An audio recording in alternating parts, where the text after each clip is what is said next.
3. Scotty. While adjusting the clip with my employee badge at my hip, Matthew opens a few cabinet doors at the fire station. Here's where we keep overstock. Got it, I say to my new medic, who's giving me a tour of the county fire station. Is everybody in this town good looking? Is it the water? Should I be drinking more water? Matt is attractive the way a Ken doll is attractive. I stare at him like a scientist studying a test subject. Quote, he's just so ... pretty. Thankfully, I'm not sexually attracted to him, and I think we're going to get along well together. He's nice, knowledgeable, and treats me as an equal, unlike other stations I've worked at where they love hazing the newbie.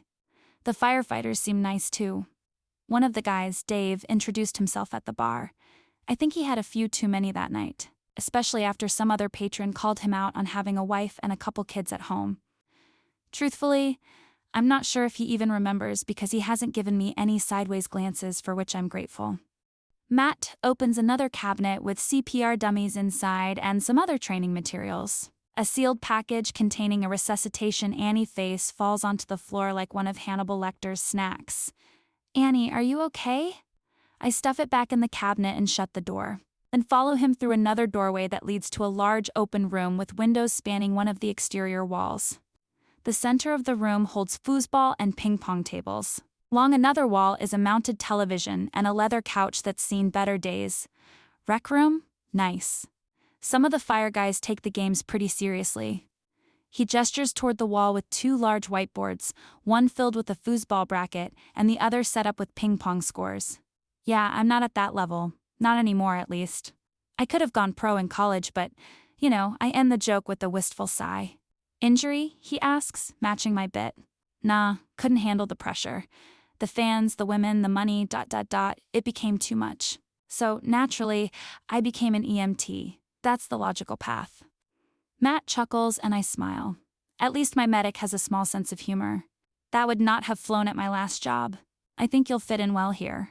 Laurel and Pete are on a call, but when they come back, I'll introduce you. Great. I'm looking forward to meeting them. I spend my downtime going through the rig and bag, memorizing where supplies and gear are kept. Every station and rig are a little different, and I want to make sure I don't fuck this opportunity up. This is Ambulance 23. En route to you with the 54-year-old male who fell approximately 15 feet from a roof. GCS is normal. Left wrist deformity without active bleeding. No other injuries upon physical exam. I peek at the top of my gloved hand, where jotted down vitals with a Sharpie. Blood pressure 120/70ths, pulse 79, respirations 18, oxygen 98, C-collar in place air a minutes. After we get the patient checked in, I give the report to the triage nurse in the emergency department. Then my phone buzzes in my pocket, delivering a small dose of excitement. I ignore it to keep from smiling while I tell the nurse about her patient's busted wrist. Few people have this number. My landlord, my work, and Cal. Cal the liar, as he saved himself in my phone. The man has a bit of fuckboy energy for someone who appears to be in his 30s, but his confidence and physical appearance still put butterfuls in my stomach. He's handsome as hell. Scruffy beard, chiseled jaw, bright brown eyes, and an irresistible smile that made me blush. He looks like lumberjack porn. Not to mention, he gave me my first real laugh in a long time. Conversation was easy, and for the short duration of our meeting, I forgot all about the things I ran away from. I wasn't anxious or on edge. I was just Prescott Timmons, living in the moment. Ready? Matt asks after we wrap up with the emergency department. I nod and peel off my gloves, then snap them into the trash can on the way out. Sliding my phone from my pocket, I grin at his name on the screen. Cal the liar. Hey you. Me. Hi. Cal the liar, where are you right now? Me? Hospital. Why? Cal the liar. Shit, is everything okay? Me. Yeah, just working. We pass through the sliding doors. Matt and I return to the rig and buckle up. He grabs the radio and reports to dispatch that we're on our way back to the station. While he drives, I get to work on charting our patient. They use a software a little different than the one I'm used to, so I need the practice. Cal the liar. Oh, you work in healthcare. I pause for a moment before I respond. Anytime I tell someone I'm an EMT, it leads to a barrage of questions, like what's the worst thing you've ever seen? Or has anybody ever died on your watch? Besides, I hardly know this guy, and technically, it is healthcare. Me. Yeah. What about you? Call the liar. I'm a dolphin trainer. Oh, his nickname. I roll my eyes. Gotta give him credit, he knows how to commit. M.E. ... Cal the liar. Tough crowd. I work in forestry. That correlates with his tan lines I noticed the other night. Me, lumberjack, Cal the liar. Sometimes it feels like it. Me. Must be having a slow day at the office then. Cal the liar. No, pretty busy actually. But I was thinking about you. So, me. That another lie? Cal the liar? No, but this is... Cal the liar. I hope you have a terrible rest of your day, Scotty. Copyright. My mouth curls into a smile and I shake my head. Me, thanks. Hope yours sucks big time. I snap my phone shut and stuff it back in my pocket with a conflicting feeling in my gut. I'm not at a place in my life to be involved with anyone, so I don't even know why I'm entertaining thoughts about this guy. I'm trying to start a new life for myself. He is kind of funny though. ... and hot. How can having a crush feel too soon, yet overdue at the same time? I have a satisfied smile when I return to my apartment after surviving my first work day with no major fuck-ups. It was important for me to make a good impression. I'll have plenty of days ahead to make mistakes, but I wanted my first day to go well. I open up the nearly bare cabinets in my kitchen and figure out what I will make for dinner.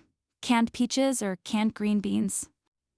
I snag the green beans and find my trusty can opener and peel back the lid. The grin on my face spreads when I drain the water. I have an actual sink. Living in your car sure makes you appreciate things like modern plumbing. No more showering at the gym.